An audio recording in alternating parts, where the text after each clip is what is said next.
Hello, my friends. Today's story is true and happened in the 1980s in the streets and alleys of an American state. It's a beautiful story with a lesson. It tells the story of a man named Elias, a man whose patience with hardships lasted long, but in the end, he got the most beautiful thing anyone could ever need in their life. Elias always lived in the shadows of the city, away from the noise. Elias is a man with a slender build, a gray beard, and tired eyes.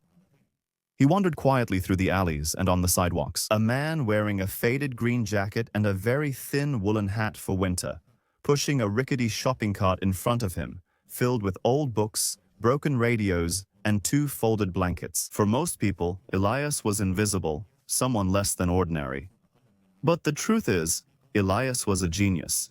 He had been skilled at repairs for years. Elias used to run a small radio repair shop off the street. Roosevelt, the shop was filled with wires, screwdrivers, old clocks, and broken radios, and it always carried the smell of solder and dust.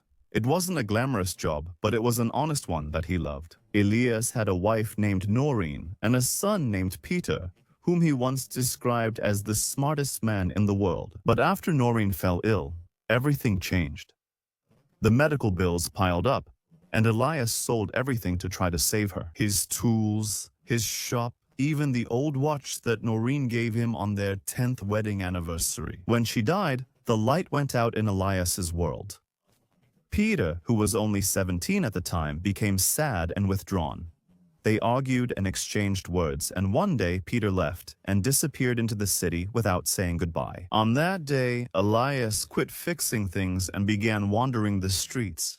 Each morning he pushed his cart through the city's quietest areas, knowing everything about them, and which trash bins contained expired fruit. He never begged, and he never complained. But on one cold morning, everything changed. The sky was pale and heavy with clouds. As Elias walked slowly down Maple Street, taking his usual shortcut behind Westwood Grocery, there was a big green dumpster behind the building, usually filled with stale bread and old lettuce. Elias had found damaged apples there before. He walked by it slowly, then heard a faint sound, a sound of crying. At first, he thought it was a cat, but it was too high-pitched and far too desperate. Elias paused, his hand shaking as he opened the dumpster. He found them between two garbage bags. They were newborn infants, so tiny, wrapped in a thin towel. Their dark skin was cold to the touch. One was a boy, the one who was crying, and the other was a girl, motionless, her eyelids fluttering weakly. Elias froze for a moment, holding his breath, then quickly took off his coat, wrapped them inside it, and held them to his chest, saying, "You're all right, poor little ones."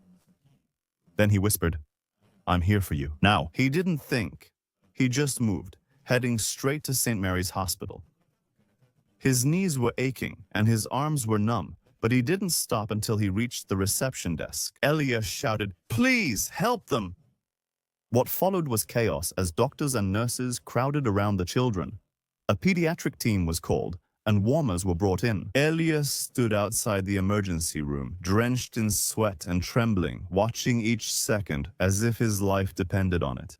A nurse named Clara asked him, "Where did you find them?" He answered her, "In a trash bin." She told him, "Your coat saved them from freezing." Elias stayed at the hospital all night. A volunteer gave him coffee, and another offered him a pair of dry socks. Elias refused to leave. He kept telling everyone who approached him, "I just want to make sure they'll be okay in the morning." The nurse reassured Elias that the two children were in very good condition, and they named them Aiden and Tamara. Elias cried for them.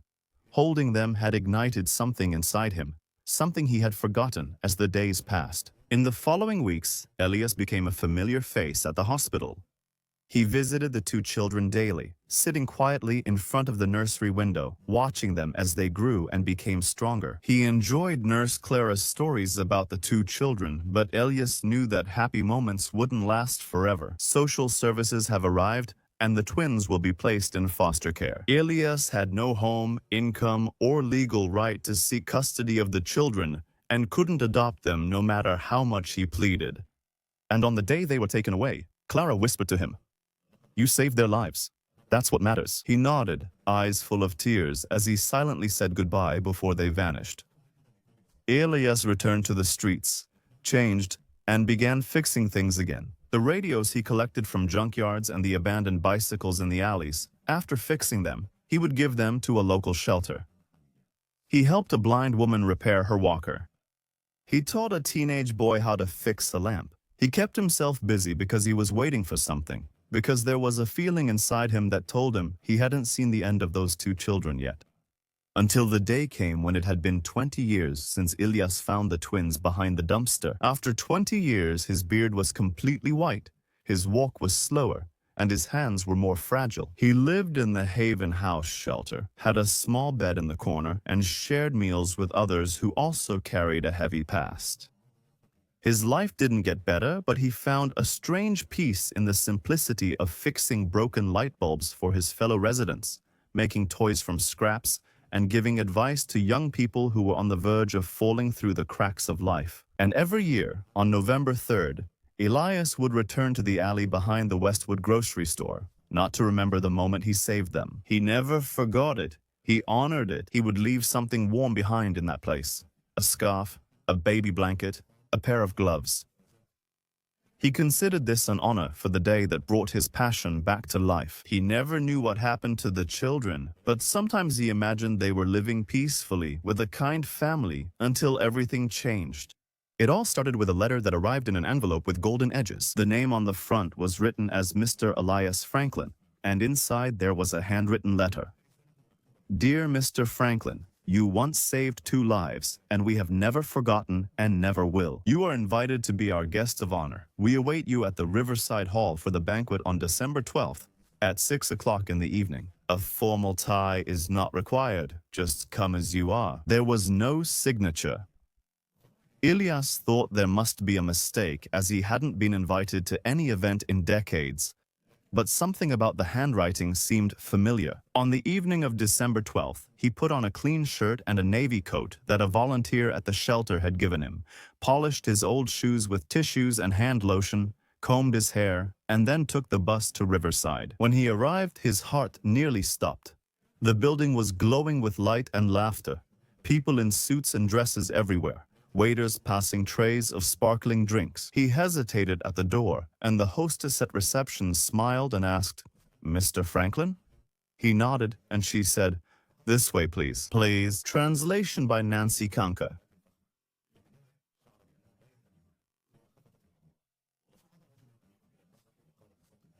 Good evening, gentlemen.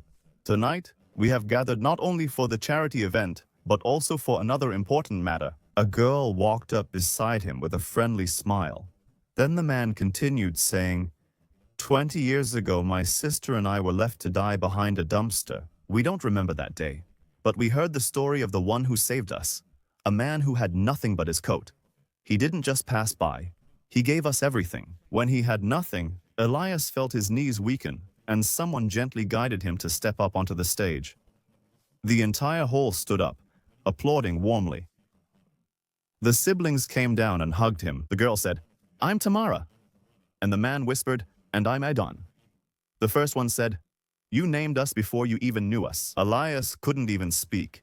Tears streamed down his face as the crowd applauded once again, and some wiped their eyes.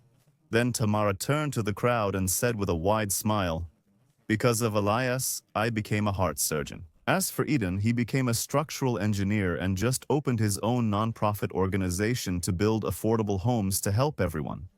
The hall filled with laughter and applause.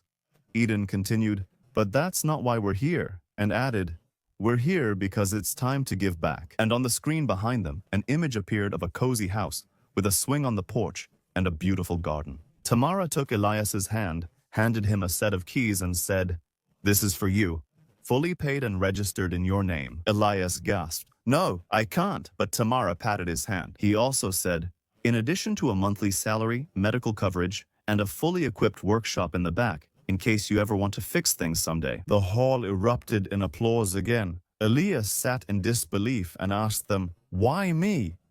He asked them in a choked whisper, Why now? He smiled and said, You acted when no one else did, without waiting for thanks. The next morning, the story was making headlines everywhere. It talked about the man who went from being forgotten to becoming part of the family.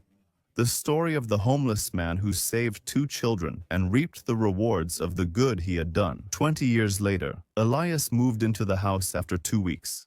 The neighbors welcomed him warmly, and the children brought him old radios to fix. And every Friday, Tamara and Aiden would come by with groceries for the house, along with the latest updates and news about their recent projects. They sat with him, talking about their lives with Elias, and he always looked at them with longing and true love. Not because of what they had done, but because he truly loved them from the moment he embraced them as children. And that love was completed after 20 years. And the man who once saved 2 children from a landfill is now surrounded by warmth, dignity, and family. If you enjoyed this story, don't forget to hit like and click the subscribe button for more emotional and unexpected dramatic tales. See you next time.